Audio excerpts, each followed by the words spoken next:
What's going on? This is Multi Styles, and what we got here is Fight Night's finest.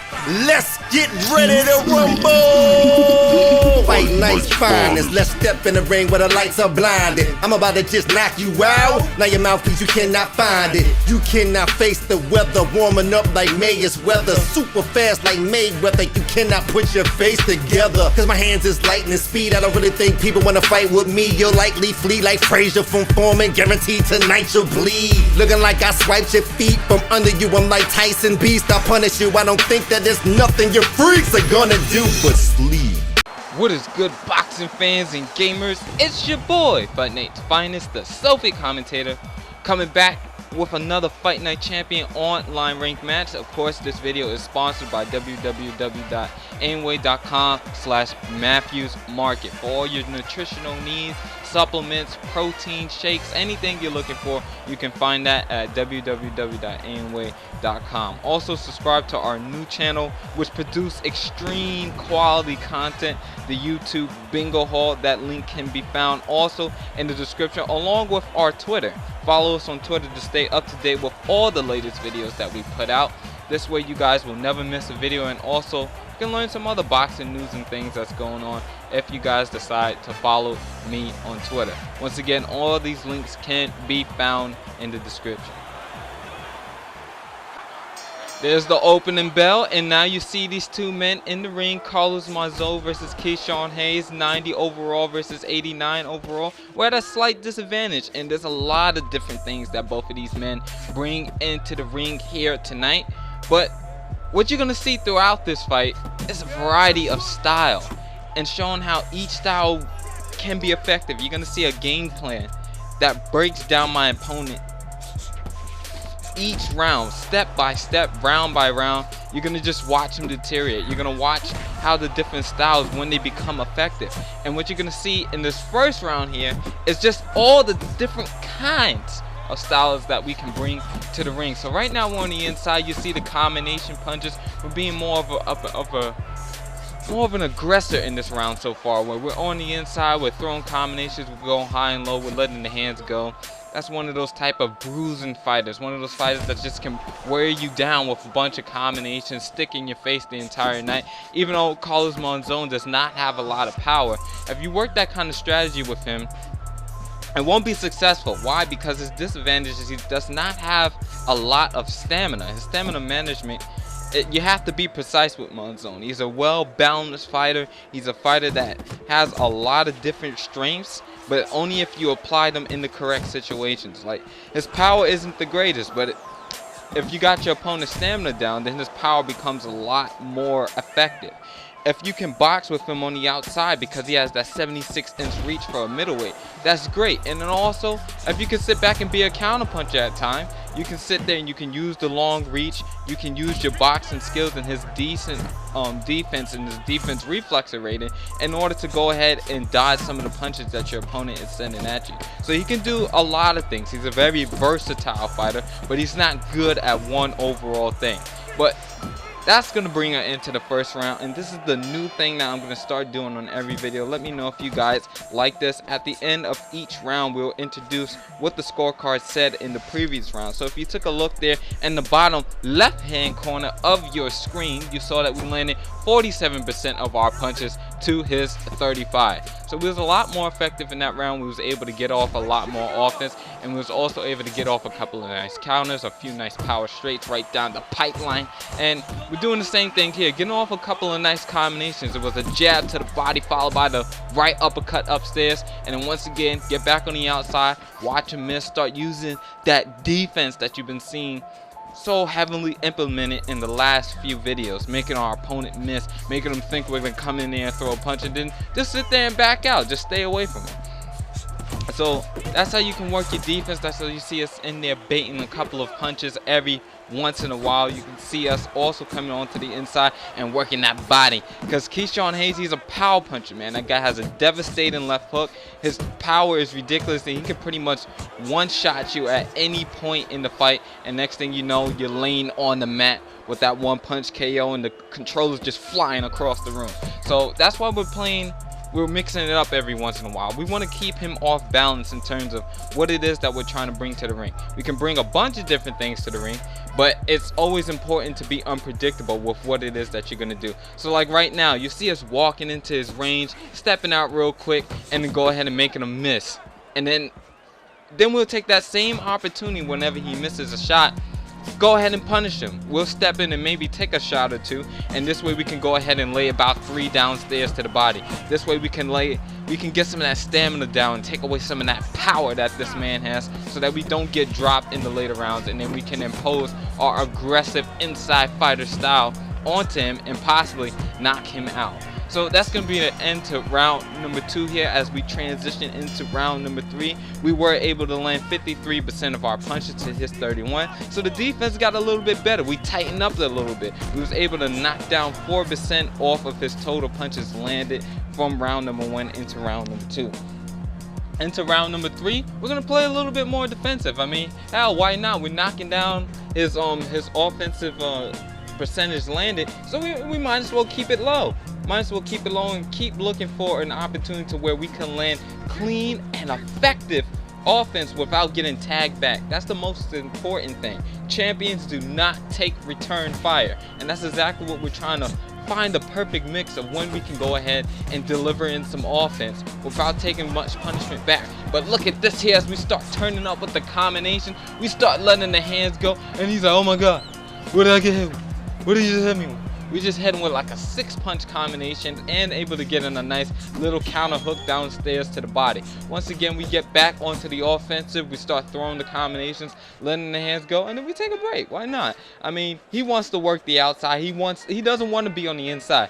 Even though he has a power puncher that can land, you know, some devastating damage onto Carlos Monzon, he'd much rather be on the outside trying to use his reach and letting us walk into punches. So we just can't sit back and stand there and like, okay, well, if you won't chase me, I'm not going to chase you, and we can both stare at each other from across the ring. Now we all know that we have those moments in Fight Night Champion. It was like, no, I'm not gonna push. I'm not gonna give up my advantage. I'm gonna make you come to me and earn your round. But it's like, first you gotta set up a couple of shots. Make him, just bait him, make him feel like he has to come forward, and then start landing some serious counter punches as we land yet another sidestep right uppercut right to the chin, and land yet another uppercut to the chin. This time it was a sidestep left uppercut that was allowing us to able to slip that jab and then go ahead and land an effective form of offense. And then why not? Just for the end of the round, take it downstairs to the body and land a nice counter shot downstairs. So you see Teddy Atlas scorecard 29-28, 2 rounds to 1 in favor of Carlos Monzon. And look at the defensiveness that we was able to put down in that last round. 20% of his punches landed, and we was able to land 62% of ours. So if that's not a good mix of effective offense and solid defense, I don't know what is. So we're going to be right back on the outside. Now he's feeling like he has to come forward. He's been beat up on the outside. He's been beat up coming onto the inside, and now he's just getting hit with all kinds of offense. All kinds. Whether we're talking about the jab or we're talking about the straight right hand, everything's pretty much landing and everything's pretty much going in our favor. Now you see him here resorting to the spamming, those lean power straights, those missed power straights downstairs to the body. The man's just missing. He's just flailing our shots all over the place. And you know, why put forth any offense if he's just gonna sit there and miss the whole time? So he's finally able to go ahead and land one and get one in there. It was a lean power straight that connected right to the jaw of us, and we was like, okay, we'll time it. We'll look for the correct timing, and we go ahead and land a power, not a power straight, but a nice, clean, effective straight right to the jaw. There's a power straight that connected, followed by a left uppercut downstairs to the body, and then a right hook. Straight right hand comes through clean once again. That little Mayweather straight right hand landing right down the pipeline. And he's at this point, he has no clue what to do. Like, you see him trying to find the jab maybe to go ahead and land some offense. What he should be doing right now at this point is, if you're getting beat up on the outside and you cannot outbox me in range, what he should do is he should cut the ring off, use a stiff solid left jab, try to make us miss or look for a counter opportunity, and then come onto the inside and work the body.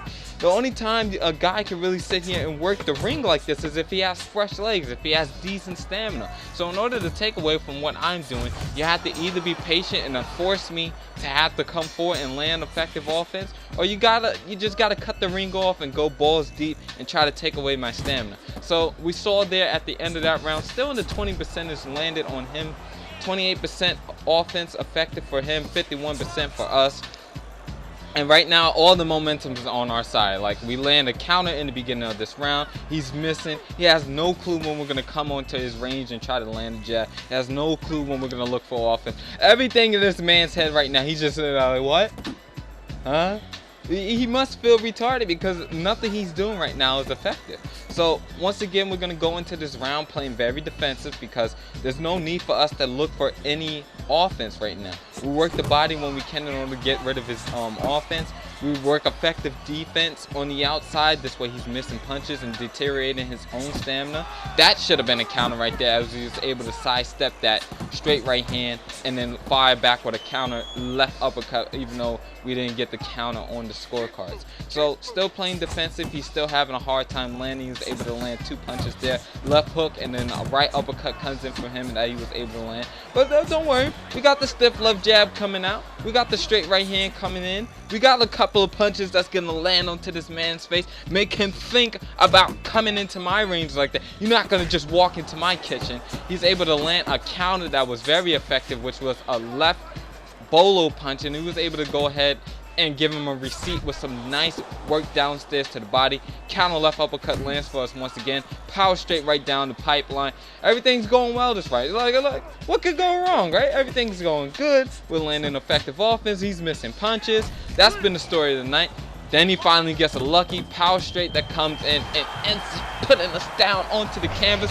First knockdown in this fight is from a 3-piece combination. The inside fighter neutralizer combo, jab straight downstairs to the body, followed by the left hook up top. Couple of straights on top of that. It's like putting a top hat on Mr. Monopoly just to make him look so good with that nice groomed mustache as we end up hitting the canvas. So I'm like, all right, not gonna change anything. You got lucky. You got a nice critical stun. That's okay, but it's not gonna happen again. So I'm kind of pissed at this point. He's able to land 32% of his punches. That's the first time he's been over 20% in the last few rounds. So yeah, now I'm pissed. Now I'm gonna come onto the inside. We're gonna try to exploit this weak defense of his. And somebody, please teach this man some defense. Look at the offense that we are putting onto this guy. He has no clue how to block. He's just taking all kinds of punishment. We finally get him up against the ropes. This is where we want him. Combinations are flowing high and low. Power straight downstairs to the body. Stamina got pretty low there. Left uppercut followed by the straight stuns him. And then we go ahead and land a stiff, solid left jab followed by the right uppercut. And get your chin check as he ends up meeting the canvas for the first time tonight. So yeah, you scored your knockdown. That's okay. We got one of our own. So 10-8 rounds back to back in round number 5 and round number 6. As anybody's fight at this point. Yeah, we've done a lot more effective work, but that power Keyshawn Hayes shows that he still has the ability to put us down at any given time. So I'm thinking at this point, stick with the game plan. The defense, the baiting him into punches has been working. Looking for solid shots that we can set up, picking our shots nice and well and placing them very good has worked effectively for us all fight, and we should not change it from that, regardless to the fact that we got a knockdown, regardless to the fact that we have the ability to come onto the inside and pretty much land whenever we feel like it. We still got to be smart defensively, and we still got to be responsible and try to get this win nice and clean, just so that all the people watching this video just know, man, this guy's on another level. This guy has an ability that I want to, I want to possess. I want to be able to do the same thing. This is how you box him. This is how you are able to lay out the punishment on your opponent without taking much damage. And you don't have to just do it from the outside. Notice how we're walking him down here, and he's still not able to land a lot of punches. Counter straight, right hand lands downstairs to the body, followed by a straight left uppercut downstairs to the body. Punish the stamina whenever you win around. Force your advantage onto this guy. Not only will he be damaged, but his stamina recovery will also be depleted by the time he's entered into round number 7. This way that punishing strength that he has won't be a factor. So that brings an end to round number 6. We go on to round number 7. 70% of our punches landed in that round to his 25%. That's where he should be, right back in that 20% is landing. And now we're gonna work the body. Set up, we got another couple of rounds left in us. This guy's ready to go pretty much at any time. So in order to help him out, go downstairs to the body, keep working the game plan, keep making him miss punches, keep making him swing at air, keep increasing the frustration, and the opening will be there. It's gonna come. The believe is gonna come. It's gonna be there. So he's coming down into round number 7 with 2 minutes remaining in the round, trying to cut the ring off. No jab coming out from this guy. Nothing to really worry about. If you're not jabbing, we can pretty much see everything that you're gonna throw. He's throwing his power straights. He's looking for his bread and butter. He's looking for that knockdown that he had early. He's looking for something just to say that he can land a couple of punches and hope that he gets lucky, get another minor, a critical stun or a minor stun, and then go to work with combinations and hope that he can put us down. But for us, we keep boxing effectively on the outside. We keep landing some nice, stiff, solid punches. And once again, get your chin checked by the right uppercut. He goes down for the 2nd time in this fight. 3rd knockdown of the fight in total. And there's really not much he can do. In the words of Sakuraba, it's about to be good night, Irene. He gets up at the count of 5. And all he can do now is just hope that he gets to round number 10. Hope that he loses by decision, or maybe he can find some type of opportunity to turn things around. But we're gonna keep bringing the pressure. We're not gonna give him that opportunity. We don't want him to have a chance to think. We're gonna keep being offensive. We're gonna keep throwing punches. We're gonna keep landing punches. We're gonna keep going high and low with it. And once again, here goes the combinations for us. He's sticking on the outside. He's trying to land downstairs to the body. We slip that left hook just by bobbing and weaving under. Then we get greedy, try to get it again. We get hit with a 1-2 combination to the head.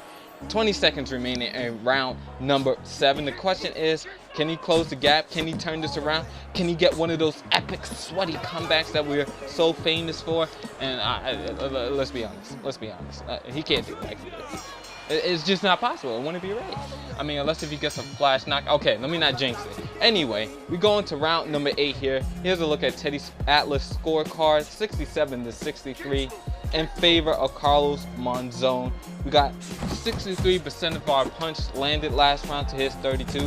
Not in the 20%. It's pretty close. So as long as we're keeping him under 40% of his punches landed, and we're landing at high percentages like 60, 50, and 70, we should pretty much be able to cruise to victory here. Straight right hand comes right down the middle, followed by the left hook upstairs. 1-2 combination comes from him as he's just flaring his straights out as usual. Sidestep right uppercut counters.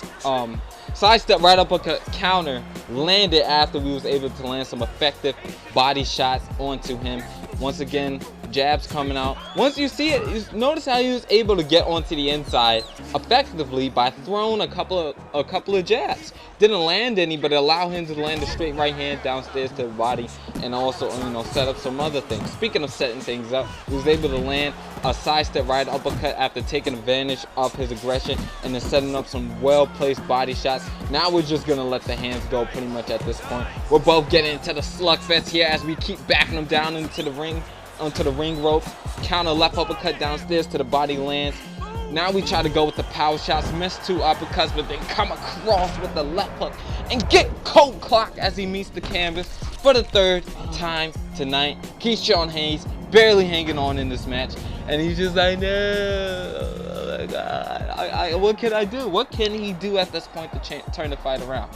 Nothing, pretty much. It's pretty much done from this point out. Like, he's not going to be able to land effective offense and do a lot of damage because his stamina is gone from missing all those punches and getting hit downstairs to the body when they're being missed. There's not really much that you can do in this situation, but try to be defensive, use a solid stiff left jab, not look to trade effective offense, look to land punches in a position where you don't take return fire, but it doesn't matter. Excuse me. We close the gap, straight right hand right down the middle, knock him down for the 4th and final time here tonight. I hope you guys enjoyed the commentary. I'm a little bit rusty, but No, I'm working on it. I'm working on it. It's been a minute since I did like a 20-minute fight. If you guys enjoyed the video, please do me a favor and like the video. Leave your thoughts in the comment section, of course. It's been your boy, Fight Night's Finest, the Selfie Commentator. Check out those guys in the description. Check out anyway.com/myfusmarket. And also check out our new channel, the Bingo Hall of YouTube. It's been your boy, Fight Night's Finest, the Selfie Commentator. And I'm off this. Peace! Everyone will be watching me. I just can't wait to see that look of panic and fear. That's it. That's the look.